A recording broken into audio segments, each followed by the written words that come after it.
எங்க வீட்டுக்காரரை விட எனக்கு விஜய் தான் பிடிக்கும். இப்படி ஒரு பெண் தன் மனதுல நினைக்கக்கூடியதை பற்றுன்னு தைரியமா சொல்லக்கூடிய சூழலை இங்க உருவாக்கியது திராவிட இயக்கங்களுக்கு. அப்படிப்பட்ட திராவிட இயக்கத்தை ஒழிப்பதுதான் தாவேகாவினுடைய முதல் பணி அப்படின்னு சொல்லி அருண்ராஜ் IAS அந்த மேடையில பேசலாமா? அப்புறம் விஜய் உங்ககிட்ட வரேன். இந்த தமிழ்நாட்டில் இருக்கக்கூடிய ஒட்டுமொத்த பெண்களும் அச்சுறுத்தல்ல இருக்காங்களாம், பயப்படுறாங்களாம், கதறாங்களாம், வேலை பார்க்கிற இடத்துல, பயணம் பண்ற இடத்துல, வாழ்ற இடத்துல.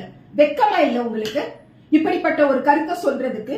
உங்களுடைய கருத்தை உண்மைன்னு நம்பி ஏதாவது ஒரு பெற்றோர் தன்னுடைய பிள்ளைய வெளியூருக்கு படிக்கிறக்கோ இல்ல வேலைக்கோ அனுப்பல அப்படின்னா எப்படிப்பட்ட ஒரு தாழ்ந்த சிந்தனைக்கு திரும்ப சமூகத்தை நீங்க மாத்துறீங்கிறது புரியுதா?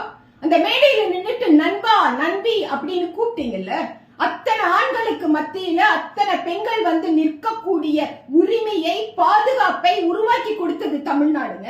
அந்த தமிழ்நாட்டை ஆட்சி செய்து கொண்டிருக்கக்கூடிய திராவிட மாடல் ஆட்சி.